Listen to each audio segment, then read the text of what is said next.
ఆనం వివేకానంద రెడ్డి 8వ వర్ధంతి వేడుకలు. ఆనం వివేకానంద రెడ్డి 8వ వర్ధంతి కార్యక్రమానికి హాజరైన ఎమ్మెల్సీ పర్వత రెడ్డి చంద్రశేఖర్ రెడ్డి, నెల్లూరు వీఆర్సీ సెంటర్లో మాజీ ఎమ్మెల్యే ఆనం వివేకానంద రెడ్డి 8వ వర్ధంతి కార్యక్రమాన్ని ఆనం వివేకానంద రెడ్డి అభిమాన సంఘం నాయకులు ముజీర్ ఆధ్వర్యంలో ఘనంగా నిర్వహించారు. ఈ కార్యక్రమానికి వైఎస్ఆర్సీపీ నెల్లూరు నగర నియోజకవర్గ ఇన్ఛార్జ్ ఎమ్మెల్సీ పర్వత రెడ్డి చంద్రశేఖర్ రెడ్డి హాజరై ఆనం వివేకానంద రెడ్డి చిత్రపటానికి పూలమాల వేసి నివాళులర్పించారు.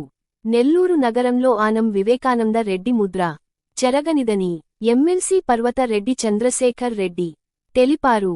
రాజకీయాల్లో పేదవాడి పక్షాన ఎలా నిలవాలి, సామాన్యులకు ఏ విధంగా అండగా ఉండాలి తెలిసిన గొప్ప నాయకులు ఆనం వివేకానంద రెడ్డి అని కొనియాడారు. నెల్లూరు నగరంలో అనేక అభివృద్ధి కార్యక్రమాలు ఆనం వివేకానంద రెడ్డి చొరవతోనే జరిగాయని తెలిపారు. రాజకీయాలకు అతీతంగా ఆనం వివేకానంద రెడ్డిని అభిమానించేవారు ఉన్నారని తెలిపారు. ఆనం అభిమానుల ఆకాంక్ష మేరకు వైఎస్ఆర్ కాంగ్రెస్ పార్టీ అధికారంలోకి వచ్చిన తర్వాత నెల్లూరు నగరంలో ఆనం వివేకానంద రెడ్డి విగ్రహం ఏర్పాటు చేసేందుకు తప్పకుండా కృషి చేస్తానని తెలిపారు. మొదటి నుంచి ముజీర్ ఆనం వివేకానంద రెడ్డికి ఒక గొప్ప అభిమానిగా ఉంటూ ఎన్నో సేవా కార్యక్రమాలు చేపట్టి ఆనం వివేకానంద రెడ్డి సేవలను ప్రజలకు తెలియజేయడం ఎంతో సంతోషకరమని అన్నారు. ఈరోజు ముజీర్ ఆనం వివేకానంద రెడ్డి వర్ధంతి కార్యక్రమాన్ని నిర్వహించి ఆనం వివేకానంద రెడ్డి సేవలను ప్రజలకు తెలియజేసేలా స్ఫూర్తి నింపడం అభినందనీయమని తెలిపారు. ఈ కార్యక్రమంలో ఆనం వివేకానంద రెడ్డి అభిమానులు తదితరులు పాల్గొన్నారు.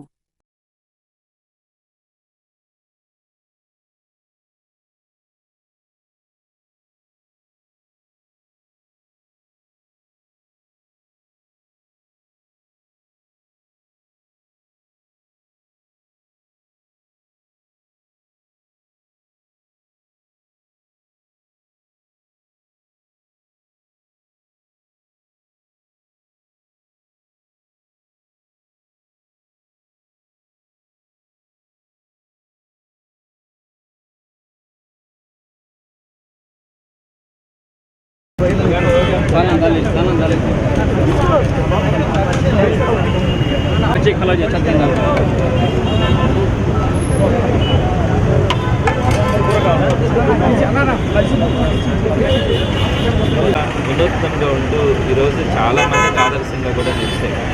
అలాంటి ఒక మంచి వ్యక్తి, ఒక మంచి నాయకుడు మనం త్వరగా కోల్పోవడం, అనారోగ్యరీత్యా ఆయన మరణించడం అనేది చాలా బాధాకరం కూడా. ఆయన ఒకసారి మున్సిపల్ చైర్మన్గా కానీ, అలానే వరుసగా ఎమ్మెల్యేగా గెలవడం కానీ, ఎక్కడ కూడా ఓటమెరుగునటువంటి నాయకుడిగా వివేకానంద రెడ్డి గారు ఈ నెల్లూరు నగరానికి సంబంధించి ఆయన చేసినటువంటి కార్యక్రమాలు అనేకం ఉన్నాయి. ఈరోజు అన్నీ కూడా ఈ రోడ్స్ కానీ, అలానే ఐలాండ్స్ డెవలప్ చేయడం కానీ, ప్రతి ఒక్కటి కూడా ఇల్లు కట్టించడం కానీ, అనేకమైనటువంటి నెల్లూరు డెవలప్మెంట్ యాక్టివిటీస్ అన్నింటిలో కూడా ఆయన పాత్రను ఎప్పటికీ కూడా మర్చిపోలేము. అలాంటి మంచి వ్యక్తితో నేను ఆయనకు ఆల్మోస్ట్ లాస్ట్ 10 సంవత్సరాల పాటు నేను ఆయనకు అత్యంత సన్నిహితంగా కూడా ఉండేవాడిని. ఆయన దగ్గర నేను చాలా కూడా నేర్చుకున్నాను. మనుషుల్ని ఎలా మనం పలకరించాలా, రాజకీయాలలో పేదవాడిని మనం ఎలా గుర్తించాలా, సామాన్యుడికి మనం ఎలా అండగా ఉండాలా అనే ఈ విషయాలన్నింటినీ కూడా నేను వివేకానంద రెడ్డి గారి దగ్గర తెలుసుకోవడం కూడా జరిగింది. మరి ఈరోజు నెల్లూరుకి రాష్ట్రంలో కానీ దేశంలో కానీ ఒక మంచి పేరుందంటే ఈ జిల్లా నుంచి వచ్చినటువంటి అనేకమైనటువంటి గొప్ప నాయకులలో వివేకానంద రెడ్డి గారు ఎప్పుడు కూడా నిలిచిపోతారు. ఆయన మా మనసుల్లో అందరికీ కూడా చిరస్థాయిగా ఉండేటువంటి వ్యక్తి. నేను రేపు వైఎస్ఆర్సీపీ అధికారంలోకి వచ్చిన తర్వాత నెల్లూరు నగరంలో మెయిన్ నియోజకవర్గంలో మెయిన్ సెంటర్లో వివేకానంద రెడ్డి గారి విగ్రహాన్ని ఏర్పాటు చేయడంలో నేను తప్పకుండా కృషి చేస్తానని కూడా మాటిస్తూ ఉన్నాను. నాకు ఒక కోరిక, వివేకానంద రెడ్డి గారి అభిమానులందరికీ కూడా కోరిక, మరి నగరానికి ఇంత సేవ చేసిన వ్యక్తి నెల్లూరు నగరం నడిబొడ్డులో ఆయన ఉండాల్సినటువంటి అవసరం ఉంది. ఆయన చూసినటువంటి ప్రతి ఒక్కరు కూడా ఆయన దగ్గర నుంచి స్ఫూర్తి పొందాల్సినటువంటి అవసరం కూడా ఉంటుంది. అటువంటి వ్యక్తికి సంబంధించి తప్పకుండా ఒక మంచి ప్లేస్లో ఆయన విగ్రహాన్ని ఏర్పాటు చేసి ఆయన అభిమానులందరి కళ కూడా నెరవేరుస్తామని కూడా నేను ఈ సందర్భంగా తెలియజేస్తున్నాను. అలాంటి ఒక మంచి అవకాశం కూడా రావాలని కోరుకుంటున్నాను. ఈ సందర్భంగా ముజీర్ మొదటి నుంచి కూడా విద్యార్థి నాయకుడిగా ఉండడం, అనేకమైనటువంటి సర్వీస్ యాక్టివిటీస్లో ముజీర్తో కలిసి నేను పాల్గొనడం వల్ల జరిగింది. ఎప్పుడు కూడా 10 మందికి మంచి చేయాలా, 10 మందిలో నేను ఉండాలని కోరుకున్నటువంటి వ్యక్తి. ఈ లక్షణాలన్నీ కూడా ముజీర్కి ఈ రోజుకి కూడా ఆయన కొనసాగుతూ ఉన్నాయంటే వివేకానంద రెడ్డి గారి నుంచి పొందినటువంటి స్ఫూర్తి ముజీర్ని ఈ రోజుకి కూడా ఆ భావాల నుంచి పక్కకి మరలించలేకపోతున్నాయి. ఇన్ని సంవత్సరాలైనా కూడా మేమంతా వివేకానంద రెడ్డి అభిమానులుగా కానీ వివేకానంద రెడ్డి దగ్గర ఉన్నటువంటి శిష్యరికంతో ఆయన దగ్గర ఉన్నటువంటి నేర్చుకున్నటువంటి అనేక పాఠాలతో ఇప్పటికీ కాదు ఎప్పటికీ కూడా వివేకానంద రెడ్డి గారిని మర్చిపోయే పరిస్థితి లేదు.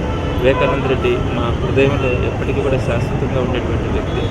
మరి ఆయనకు సంబంధించినటువంటి ఈ కార్యక్రమాన్ని ముజీర్ ఈరోజు 10 మందికి ఉపయోగపడేలాగా అన్నదాన కార్యక్రమాలు కానీ అలా కొన్ని సర్వీస్ యాక్టివిటీస్ ఈరోజు చేస్తున్నందుకు ముజీర్ని నేను మనస్ఫూర్తిగా అభినందిస్తూ ఉన్నాను.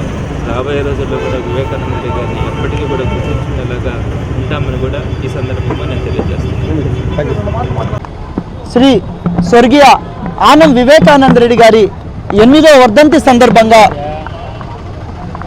ఆయన మాకు నేర్పించింది ప్రజలకి సేవ చేయాలి, ప్రజలతో మమేకమై ఉండాలి, మనం ఏ కార్యక్రమం చేసినా వారికి పనికొచ్చే విధంగా ఉండాలి అని నేర్పించినటువంటి అలాంటి మహానుభావుడి యొక్క ఆసన సాధనకై ఈరోజు ఆయన 8వ వర్ధంతి సందర్భంగా ఈరోజు విఆర్సీలో ఉన్నటువంటి నడిబొడ్డున, ఎందుకంటే ఆయనకి రాజకీయం ఒక కన్ను అయితే ఇంకో కన్ను విద్యా విఆర్సీ. కాబట్టి ఈ సెంటర్లో ఆయన ఆత్మశాంతి చేకూరుస్తుంది. మిస్ అయినటువంటి నా బాస్ ఆశయాలు మళ్ళీ జనాల్లో గుర్తుండే విధంగా ఈరోజు మేము మజ్జిగ చలివేంద్రాన్ని అదేవిధంగా అన్నదాన కార్యక్రమం చేసాం. నేను చాలా చిన్నవాడిని. నా చిన్నతనంలో కూడా నా వివేకానంద రెడ్డి గారు ఆయన కారు ఎక్కించుకొని నన్ను తిప్పి రాజకీయం అంటే సేవ చేయాలరా, దండుకోకూడదని చెప్పేసి దండించిన వారినందరినీ కూడా నాకు ఎగ్జాంపుల్గా చూపించి ఈరోజు ఈ కార్యక్రమం చేయడానికి ముఖ్య ఉద్దేశం చెప్తున్నా. 10 రోజుల క్రితం నా బాస్ నా కళ్ళలోకి వచ్చి ఈ ఏరియా మొత్తం తిప్పి నేను చేయకూడదు అనుకున్నా. ఎందుకంటే నా వల్ల నేను మాట్లాడే మాటల వాళ్ళకేమైనా హర్ట్ అవుతారని చెప్పేసి. కానీ నా బాస్ నా కళ్ళలోకి వచ్చి 10 రోజుల క్రితం ఖచ్చితంగా ఈ కార్యక్రమం చేసే విధంగా నాకు ఆయన ఇచ్చిన ఇంపార్టెంట్ని కల్లో చూపించి ఈ విఆర్సీ మొత్తం తిప్పి ఆయన స్టార్ట్ అయ్యే ఇంటి దగ్గర నుంచి మన టౌన్ హాల్ దగ్గర వినాయకుడు స్వామిని దండం పెట్టుకొని అదేవిధంగా ఈ విఆర్సీ చర్చికి దండం పెట్టుకొని ఏ కార్యక్రమం స్టార్ట్ చేస్తుంటే అలాంటి మహానుభావుడు నన్ను తీసుకొని తిప్పాడు. కాబట్టి ఈరోజు ఈ కార్యక్రమాన్ని చేస్తున్నా. దయచేసి ప్రతి నెల్లూరు జిల్లాలో ఉండే ప్రతి ఒక్కరిని ప్రజల్ని నేను నగరంలో ప్రజలను కోరుకునేది నా బాస్ ఆత్మశాంతి కోసం ప్రతి ఒక్కరు ప్రార్థనలు చేయాలి అని చెప్పేసి కోరుకుంటున్నా. కాబట్టి కార్యక్రమం ఇంతగా మేము చేయడానికి ఆ బలం ఎవరైనా ఉన్నారంటే ఈరోజు రాజకీయంగా కూడా నన్ను పెంచినటువంటి, నా వ్యాపారానికి కూడా నన్ను పెంచినటువంటి నా బాస్ ఆశయ సాధన కోసం నేను సంపాదించిన సంపద కొద్దిగా శాతాన్ని నేను ఈ కార్యక్రమం చేయాలని చెప్పి ఈ కార్యక్రమం చేపట్టా. నా చివరి శ్వాస వరకు ఆనం వివేకానంద రెడ్డి కార్యక్రమాలు ఏమైనా సరే నా సొంత కష్టాజీతంతో చేస్తానని చెప్పేసి మీ ద్వారా నేను తెలుపుకుంటాను. Thank you.